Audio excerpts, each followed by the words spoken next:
Superintendent introduce the topic. Tonight we are talking about our Office for Civil Rights Agreement. This request came actually out of a study session that I believe we had back in January. I would like to first illustrate that what I am going through tonight are the components of the Office for Civil Rights Agreement that we have. This is by no means all inclusive of all of the equity work that we currently are planning for or will be doing in the future.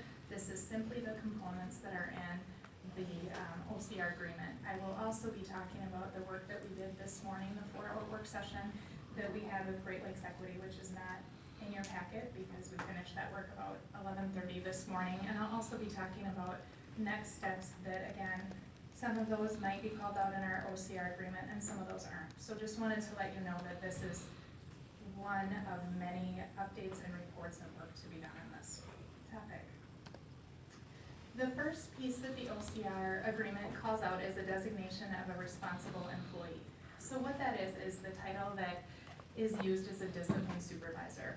We hired Principal on Special Assignment Afolabi Runshaway to be our point person for this. In the past, we've had a person or multiple people that actually functioned as a discipline supervisor, but we didn't call that person a discipline supervisor, and it was actually 3 people. And they were Harold Scott, Principal on Special Assignment, Jean Murphy, Principal on Special Assignment, both work in the Office of the Assistant Superintendent, and then Carl Bakken, who's our Assistant Director of Special Education. The role of their work, and now the role of Afolabi's work, is when families are concerned about an issue that's occurring in school with their student, or feel that their student was disciplined unfairly, that's a person that they can call outside of the building to talk through the issues. And Afolabi works with the family, works with school staff, works with other supports as needed to identify what are the concerns here, how can we work through it, and what are our next steps. So that's the first part of being a discipline supervisor. The next part is to really work with our principals on our sites on a regular basis. Afolabi does a minimum of 1 month with each site, a minimum of once per month, with each site. And that's to really look at each site's data with them on referrals and suspensions. And during that time, they're talking about, okay, what are we seeing here as our referrals? When is this occurring?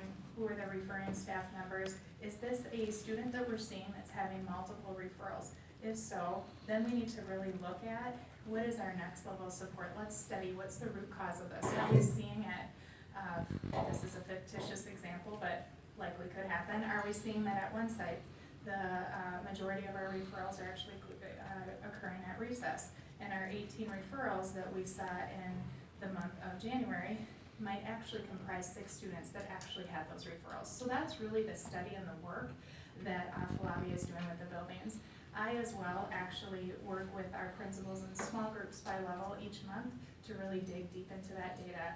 Now, the work that I'm doing with them is less about individual specific to the sites and students, but it's more about, okay, does a referral at Willow Creek mean the same thing as a referral at John Adams? So really talking about our consistency across the district and how can we ensure that we are using the same language, we're using the same steps so that our students can see uniformity across our district. And that's by no means complete at this time, but it's definitely a work in progress. The next piece that this component talks about is collaboration with outside experts. As you've heard us talk about in the past, we are working with Great Lakes Equity. That's the team that we were working with this morning. I'm actually going to skip to their website here just so that you can see a little bit about the work they're doing. They're actually funded by the federal government. They're a regional center that services Minnesota as well as other states.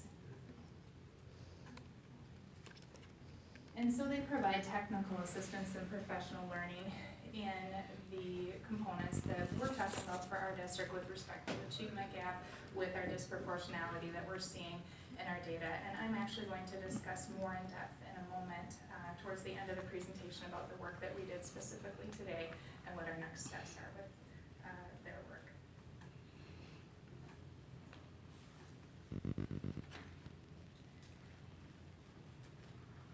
The next component are 2 outside experts that we are using in the work, and that's Dr. Louise Cruz and Dr. Anthony Muhammad.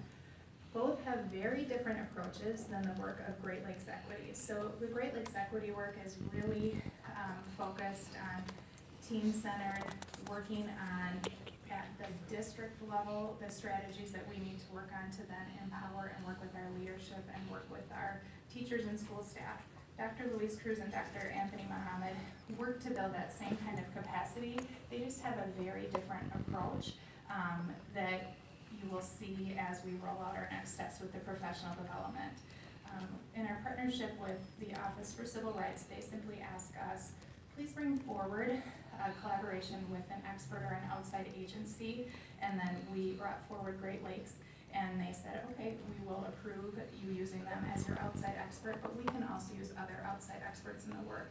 Great Lakes works on a one-year cycle, so typically what they do is they work with us for that grant year that they're funded for to do the work with us, and then they're ready to move us on to kind of the next stage where it's working with other consultants, as I've talked about, as well as having that sustainability. The next component of the OCR agreement is talking about the early identification of at-risk students. Portions of the OCR agreement are saying, this is what the district is already doing, we're affirming that, we want you to continue that practice, and then other components of the OCR agreement is saying, this is something that we're seeing is an area that we've identified that we really want to work with the district on strengthening. This would be an example of they feel strongly about what we are doing here, which is really all about our positive behavior interventions and supports, our tier 1 or tier 2, and they're saying, you're doing a good job on that, please continue that work.